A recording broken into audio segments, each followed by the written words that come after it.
꽃밭을 가진 성도라는 제목을 가지고 말씀을 전하고자 합니다.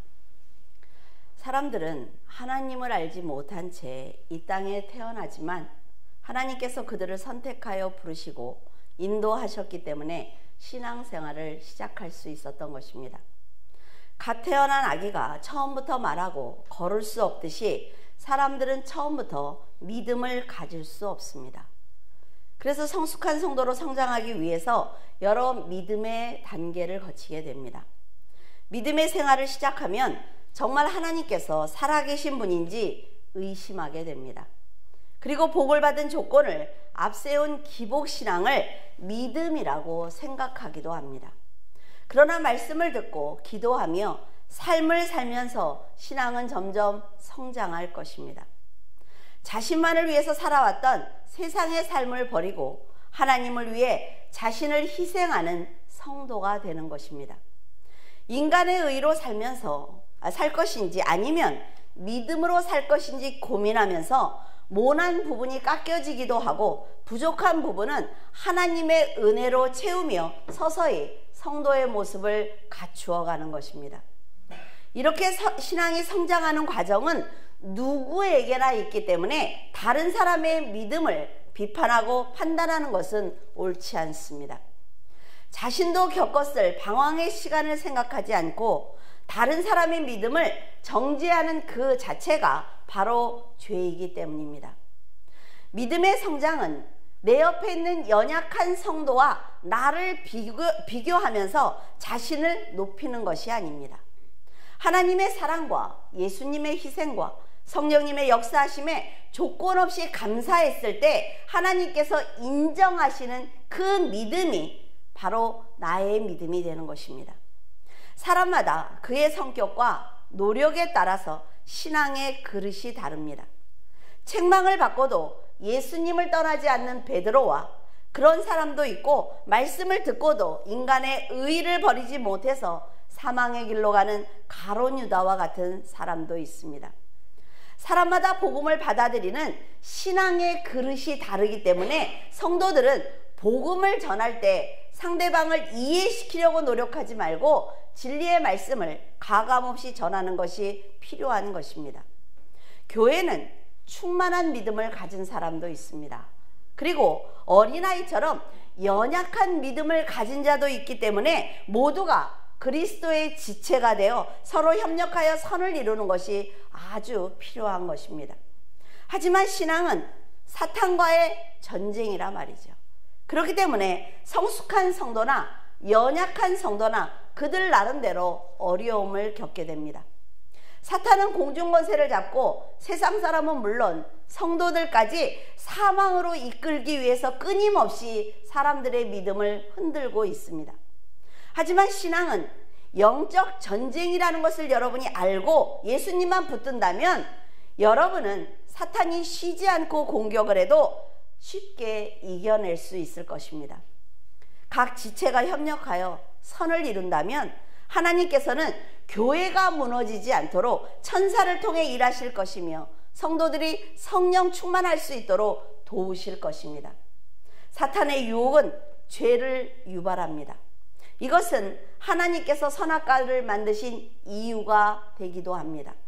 성도가 선악과를 먹지 않기 위해서 죄와 싸우지 않는다면 자유의지는 필요하지 않습니다. 자유의지가 없으면 성도들의 믿음은 성장하지 않으며 성도들은 자유의지를 가지고 죄와 싸워 나가야만 성도가 되는 것입니다. 이런 성장 과정은 누구나 겪는 일이므로 서로 비판하고 주눅들기보다는 하나님과 일체되는 믿음을 세우기 위해서 노력할 때 교만한 자도 실족하는 자도 없을 것입니다. 에스겔 47장 3절 그 사람이 손에 줄을 잡고 동으로 나아가며 일천척을 청량한 후에 나로 그물을 건너게 하시니 물이 발목에 오르더니 에스겔의 이름은 하나님이여 강하게 하소서라는 뜻을 가지고 있습니다. 에스겔서를 기록한 연대는 BC 565년경으로 추정하고 있습니다. 에스겔은 바벨론 느부갓네살 왕이 예루살렘을 2차로 침공했을 때 포로로 끌려가게 되었습니다. 바벨론에서 5년 되던 해에 선지자로 소명을 받았고 22년 동안 예언을 하면서 백성들이 하나님을 향한 소망을 갖도록 말씀을 선포했습니다. 그는 기도 중에 환상을 보았는데 성전에서 나오는 물이 차오르는 것을 보았어요. 그리고 이스라엘의 회복과 미래를 예언해 주시는구나 라는 것을 깨닫게 되었습니다. 하나님께서는 새 성전 문지방 밑으로 흘러나오는 그 생명수가 죽음의 상징인 사해까지 흘러가는 것을 보면서 모든 것을 소성케 하는 그런 환상을 에스겔에게 보여주신 것입니다. 이것은 이스라엘이 포로 생활을 끝내고 회복할 것을 계시하신 거예요. 바벨론 포로가 된 이스라엘을 새롭게 회복시켜서 이스라엘에게 거룩한 땅을 너희들에게 기업으로 주겠다라는 약속을 하시는 것입니다. 우리들도 살아가면서 연단을 받습니다. 그런데 하나님이 기도하는 어느 날 내가 이 연단을 통해서 너에게 이런 복을 줄 거야 라고 마음에 감동을 주실 때가 있어요. 그것이 여러분이 하나님과 밀접한 관계를 갖고 있다는 뜻입니다. 지금 에스겔은 포로로 끌려갔단 말이죠. 그 험한 남의 나라에 가서 선지자의 역할을 지금 감당하고 있어요. 성도들은 어떤 상황에서도 하나님의 일을 감당할 수 있다는 것을 지금 우리들에게 알려주고 있는 것입니다. 저는 성경을 읽다가 물이 차오르는 순서를 보면서 연약한 믿음에서 성숙한 믿음으로 성장하는 성도의 모습이 이와 같을 것이다 라는 생각을 했습니다. 물이 한 계단씩 차오르는 것을 보면서 성도가 차원 높은 신앙으로 성장하는 단계로 본 것입니다. 성도들은 하나님을 사랑한다고 입술로 고백은 하지만 하나님께서 정말로 원하시는 것은 성도들의 변함없는 믿음입니다. 입술로만 고백하고 행함이 없는 것은 진정한 사랑이 아니기 때문에 하나님께서는 마음으로 믿어 의에 이르고 그 믿음을 나에게 달라고 우리들에게 말씀하고 계시는 거예요. 하나님의 자녀로 살기 위해서는 먼저 내 뜻을 버려야만 합니다. 내 뜻을 버려야만 고차원적인 하나님의 세계를 받아들일 수가 있어요. 그런데 성경을 읽지 않으면 전능하신 하나님의 영역과 긴밀하게 교류할 수 있는 방법이 없습니다. 성경을 읽어야만 하나님께서 만드신 영적인 세계가 얼마나 크고 놀라운지 깨달을 수가 있어요. 기도해야만 하나님과 밀접하게 연결되어 있으므로 영적인 성장을 이룰 수가 있는 것입니다. 이처럼 진리를 알면 그 사랑이 얼마나 넓고 깊은지 알게 될 것입니다. 믿음의 계단 그림을 보면 맨 아래에는 꽃밭이 있고 그 위에는 걸림돌, 그 위에는 뾰족하고 낮은 산, 높은 산과 깊은 계곡, 잔잔한 바다 위에 떠있는 배와 풍랑이 있는 바다, 창공을 날고 있는 독수리, 그 모든 계단을 이어주고 있는 사다리가 있습니다. 그리고 맨 마지막에 인간의 눈에 보이지 않고 하나님의 마음으로 봐야만 볼 수 있는 마지막 계단인 절망의 계단이 있습니다. 여러분이 하나님 안에서 영혼을 향한 하나님의 기쁘신 사랑을 깨닫게 되면 절망의 계단에 올라설 수 있습니다. 절망의 계단에 서서 세상과 영혼들이 만든 죄의 흔적을 보게 된다면 영혼 구원을 위한 하나님의 사랑이 피를 토하는 아픔이라는 것을 알 수 있을 것입니다.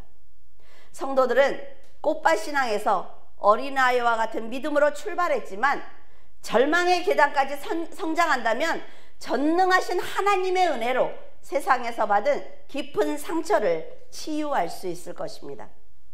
신앙생활을 시작하면 제일 먼저 꽃밭 신앙을 만나게 됩니다. 꽃밭 신앙을 가졌다고 해서 신앙이 좋지 않거나 독수리 신앙을 가졌다고 해서 영적으로 모든 것을 알고 있다는 뜻은 아닙니다. 하지만 독수리 신앙은 꽃밭 신앙보다 매 순간 인내할 힘이 있고 고난을 만났을 때 뛰어넘을 수 있는 능력을 가진 것은 사실입니다. 성도들의 믿음이 독수리와 같으면 영적인 지혜로 분별하는 눈이 생겨요. 이 눈이 생기면 사탄의 움직임을 쉽게 판단할 수 있습니다. 그래서 사탄에게 속지 않는 거예요. 바람에 잘 흔들리는 꽃밭 신앙보다는 믿음과 말씀으로 인내할 수 있는 독수리 신앙을 갖기 위해서 노력해야만 합니다. 사람은 누구나 형형색색 꽃들이 만발한 예쁜 꽃밭을 좋아합니다. 활짝 피어있는 꽃을 바라보고 있으면 마음을 무겁게 했던 세상의 근심과 사람이 주는 걱정들이 사라지기 때문입니다.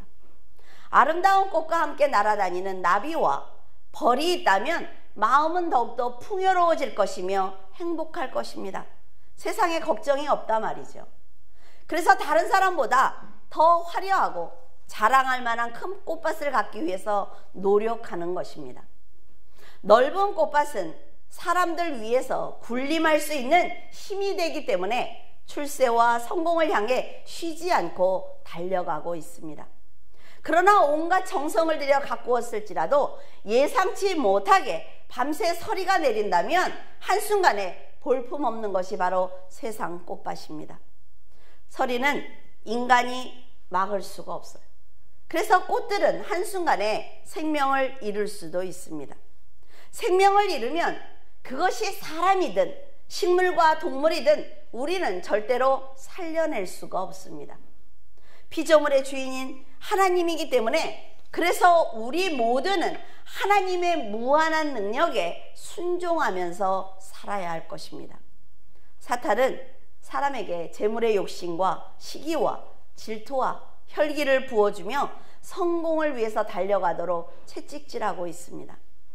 사탄에게 마음을 빼앗기고 세상을 향해서 달려가는 사람은 바벨탑이 높아질수록 자신이 성공했다는 기쁨을 가질 것입니다. 하지만 그 바벨탑을 보면서 기뻐할 새도 없이 그것을 빼앗기 위해서 노력하는 사탄의 조종을 받는 그 누군가에 의해서 무너지게 될 것입니다.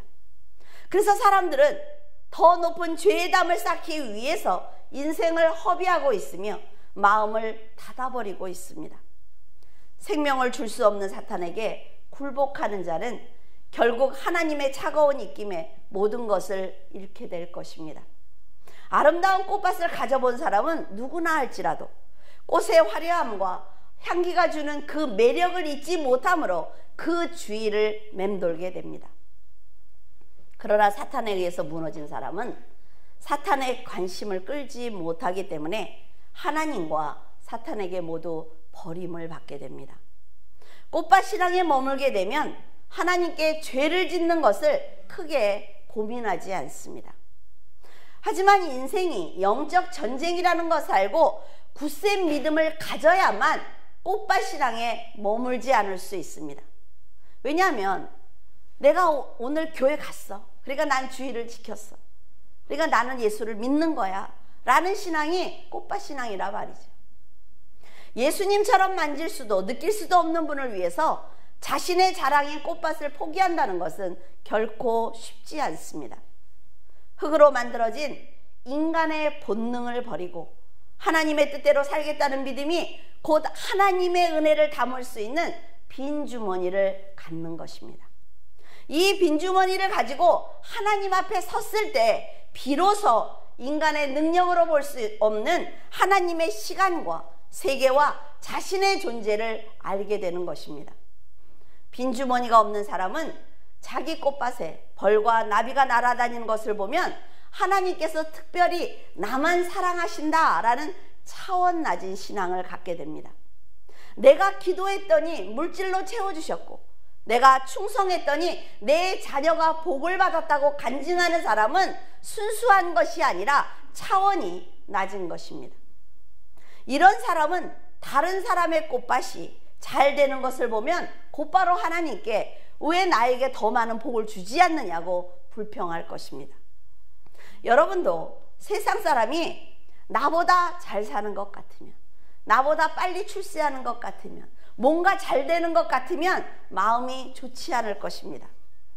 어쩌면 거기에 머물지 않고 그 사람이 어떤 종교를 가졌기에 이렇게 잘 될 수가 있어? 라고 궁금해할 거예요. 성공하는 사람 앞에 서면 스스로 작아지는 느낌도 받을 것입니다. 그런데 우리는 하나님께 당신은 전능하다고 기도한단 말이죠. 우리는 하나님을 다 헤아릴 수 없습니다 라고 기도한단 말이에요. 그런데 한낱 사람 앞에서 스스로 작아지는 것입니다. 이런 감정을 갖는 것은 때를 따라 역사하시는 하나님을 믿지 않기 때문에 이럴 수 있는 것입니다. 사람은 욕심을 이길 힘이 없기 때문에 현재에 자족하지 않으면 더 넓은 땅과 큰 힘을 갖기 위해서 화려한 꽃밭을 찾아서 세상으로 떠나게 될 것입니다.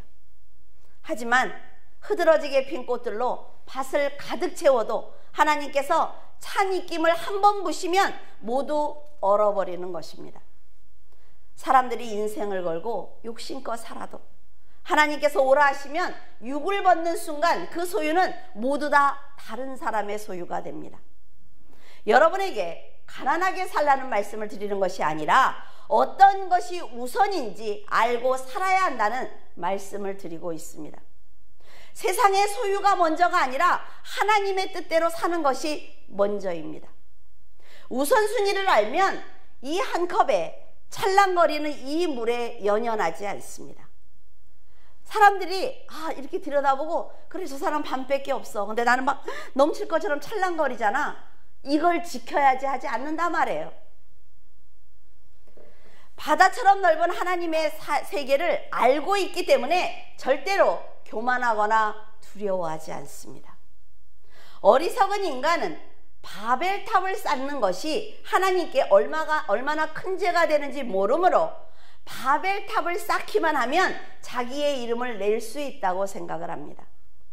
평생 쌓은 바벨탑을 저 세상에 만약에 가져갈 수 있다면 의미가 있습니다. 여러분들이 가지고 있는 이 한 컵의 물을 내가 죽어서 저 세상에 가져갈 수 있으면 지키라 말이죠. 하지만 전부인 것처럼 소중하게 여겼던 이 몸도 가져갈 수 없는 것이 바로 천국입니다. 인간이 노력해서 죽음을 피할 수 있는 것이 아니며 사탄이 노력해도 생명을 거둘 수 없다는 것을 믿고 하나님의 나라를 위해서 헌신해야 합니다.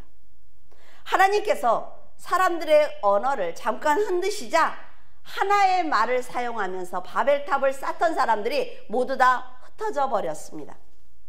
지금 나라마다 다른 언어를 사용하고 있는 것이 바로 바벨탑 사건이 사실이라는 증거가 되는 것입니다. 이들처럼 소유가 많으면 하나님처럼 높아질 수 있다라는 생각을 갖는 것은 하나님의 걸작품인 인간을 망가뜨려는 사탄의 계략에 속은 것입니다. 물론 사람들은 사탄을 아비로 삼고 태어나기 때문에 본질을 거스리고 하나님의 뜻대로 산다는 것은 결코 쉽지 않습니다. 그런데도 하나님께서 사탄이 흘린 거짓말에 죄된 마음으로 동참한 사람들을 긍휼히 여기고 계신 것입니다. 초림 예수님께서 하나님의 뜻을 성취하신 것을 믿는 성도들이 사탄의 공격을 충분히 이겨낼 수 있도록 하셨어요. 부적을 붙이지 않아도 된단 말이에요. 나무나 돌에 가서 빌지 않아도 된다고요. 여러분 안에 천국이 있고 여러분 안에 하나님이 계십니다. 여러분이 하나님과 1대1로 무릎 꿇어 기도하면 하나님께서는 그 기도를 다 들으셔요. 그래서 그리스도의 빛을 품고 있는 성도들은 사탄의 종으로 살아가는 우리 이웃에게 담대하게 복음을 전해야 합니다. 하나님의 뜻이 예루살렘과 온 유대와 사마리아와 땅끝까지 복음을 전하는 것이므로 증인의 삶을 사는 것이 자녀의 도리이기 때문에 그렇습니다. 이것이 하나님께서 영육간의 복을 주시는 방법이므로 먼저 여러분의 영혼이 강건해야만 범사의 축복을 받을 수가 있습니다. 반드시 순서가 있단 말이죠. 창세기 19장 11절에 문 밖의 무리로 물은 대소하고 그 눈을 어둡게 하니 그들이 문을 찾느라 곤비하였더라. 천사들이 소돔과 고모라 성에 왔을 때 그 성에 사는 사람들은 천사와 더불어 음란한 죄를 짓기 위해서 문을 두드렸습니다. 보통 사람들은 동성애를 원할 때 부끄러운 행동이라는 것을 알기 때문에 당당하지 않습니다. 하지만 그들은 무리를 지어왔기 때문에 아주 당당하게 끌어내라, 우리가 죄를 짓자라고 말하고 있습니다. 소돔과 고모라는 이미 동성애가 자리 잡았기 때문에 많은 경험이 그들을 담대하게 만든 것입니다. 그래서 어린아이들이 욕하는 것을 못하게 하는 거예요. 왜냐하면 한 번, 두 번 하면 그게 경험이란 말이에요. 여러분들에게 술을 먹지 말라고 얘기하는 건 경험이 쌓이기 때문에 못하게 하는 거예요. 경험이 쌓이면 담대해집니다. 바늘도둑이 소도둑 된다고 그러잖아요. 그렇죠? 그건 경험이 쌓이니까 담대해지는 거예요. 죄에 대해서도 담대해지는 것입니다. 어쩌면 이들도 처음에는 죄가 된다는 생각에 망설였을 것입니다. 그러나 시간이 흐르면서 음란한 생각이 그들을 어둡게 하였고 동성애자의 수가 많아지자 화인 맞은 심령으로 변한 것입니다.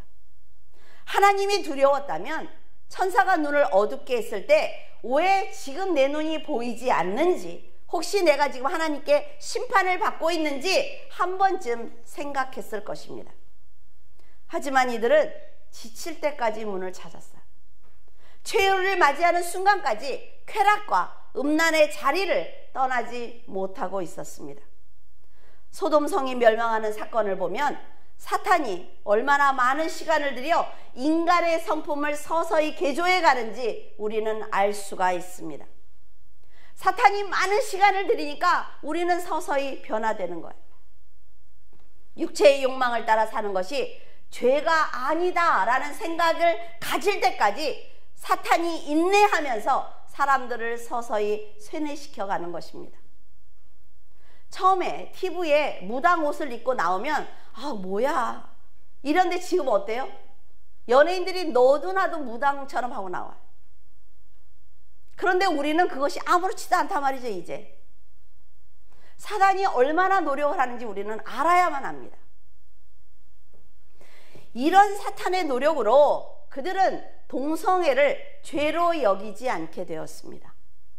영적으로 어두워지자 성을 바꾸어 즐기면서도 하나님을 두려워하지 않았고 천사를 보면서도 사탄이 조종하는 대로 행동하고 있습니다.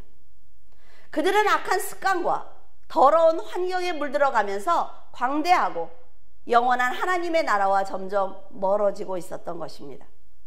이렇게 하나님을 버린 사람들에게 관심을 가지고 심판하러 오신 것을 보면 헌신하는 성도들에게 얼마나 많은 관심을 가지고 계시는지 우리는 알 수가 있습니다. 지금 하나님을 믿고 있는 우리도 마찬가지라 말이죠. 말로는 하나님께 영생을 값없이 받았다고 하지만 실제로는 하나님을 믿어지고 있는 것처럼 행동을 합니다. 그리고 믿어준 대가로 복을 원하고 있어요. 그러나 전능하신 하나님께서 예수 그리스도의 보혈로 사망에 갇혀있는 죄인들을 아무 조건 없이 구원하신 것이 먼저입니다. 이것을 모르면 노아의 홍수 때 물에 빠져 죽어가는 사람들이 하나님의 심판이 정말 무섭구나, 내가 죄를 졌으니까 내가 심판을 받는 거야 라는 생각보다는 내가 홍수를 피하지 못해서 지금 죽어가고 있어 라는 생각을 할 것입니다. 이것은 마치 모든 사람이 다 같이 진흙탕에 구르면 자기의 모습이 더러워도 알 수 없는 것과 같아요. 지금 성도들은 교회를 다녀도 하나님을 믿지 않습니다.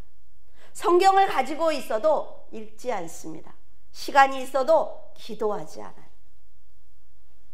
소돔 사람들처럼 너무나 많은 성도들이 기복신앙을 가지고 있기 때문에 성경을 모르는 것을 부끄럽게 생각하지 않습니다.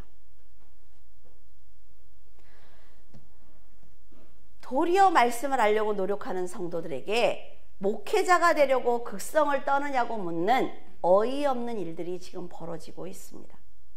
이런 생각이 자리 잡자 사람들은 바벨탑을 쌓는 것처럼 진리의 말씀보다는 목회자의 학벌과 직분과 건물 크기를 자기의 믿음과 동일시하면서 외적인 것을 자랑하고 있습니다. 정말 안타깝게도 마지막 날에 있을 종말과 심판보다는 허상을 쫓는 사람들이 늘어나고 있다는 것입니다. 교회와 성도들의 이런 타락은 결국 거룩한 곳에 멸망당할 가증한 것이 설 수 있도록 스스로 우리가 자리를 만들어주고 있는 것입니다. 기독교가 이렇게 타락한 것은 참으로 불행한 일이에요. 그래서 온 교회와 목회자와 성도가 회개해야만 합니다. 세상이 동성연애를 인정하자 사람들은 거부감이 줄고 있습니다. 그래, 맞아. 태어날 때부터 저렇게 태어났지. 천만에. 하나님의 걸작품은 절대로 하자가 없습니다. 종교다원주의가 힘을 얻자 유일신을 믿는 것이 편협한 신앙인 것처럼 핍박을 하고 있습니다. 사탄이 모든 종교는 사랑으로 하나가 되어야 된다라고 단일 종교를 주장하자 절대로 하나가 될 수 없음을 알면서도 기독교가 너무나 사랑이 없는 것 아닌가라고 성도들조차도 혼란스러워하고 있습니다. 세상에서 소외당할까 봐 두려워하고 있단 말이죠. 이것은 모두 연약한 꽃밭 신앙을 가졌기 때문에 갖는 마음입니다. 하지만 조금만 생각해보면 성도들이 이런 신앙으로 흔들리는 것은 세상에서 우상 숭배하는 사람들과 전혀 다르지 않습니다. 돌과 나무를 깎아서 우상을 만들고 그곳에 절을 하는 사람들과 다를 바 없이 우리는 죽어있는 하나님을 믿고 있는 것입니다. 성도들이 참된 그리스도의 진리를 찾아 지금 돌이키지 않으면 사탄이 만든 꽃밭처럼 보이는 그 허상을 쫓아서 인생을 다 허비할 수밖에 없습니다. 물론 영혼을 구원하기 위해서 복음을 전하는데 물질이 필요합니다. 그때 갖는 물질과 권력은 선한 도구가 될 수 있지만 욕심으로 갖는 것은 쓸모없는 쓰레기일 뿐입니다. 성도들은 예수 그리스도의 빛이 있는 낮에 살아야만 세상을 분명하게 볼 수가 있습니다.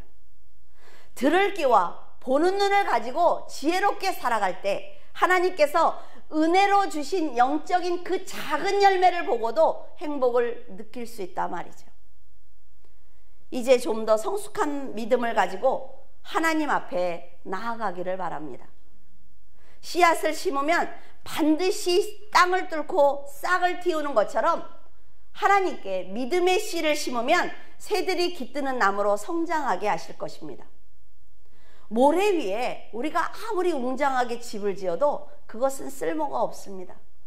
그것처럼 어린 신앙이 뿌리를 내리지 못하면 다 썩어버리고 맙니다. 오랫동안 인내하며 성장한 거목과 같이 성숙한 신앙은 어떤 비바람에도 하나님이 나를 보실 수 있도록 우뚝 서일 수 있어요. 저도 여러분들을 위해서 기도할 때 앉은 자리를 가지고 기도를 합니다. 여러분들은 일일이 막 이름을 어떻게 외워요? 앉은 자리를 보고 기도를 하거든요. 하나님도 마찬가지예요. 내가 항상 믿음의 자리에 서 있으면 하나님이 어떤 일을 하시다 사람이 필요할 때 보신단 말이죠. 이것이 복을 받는 비결이에요.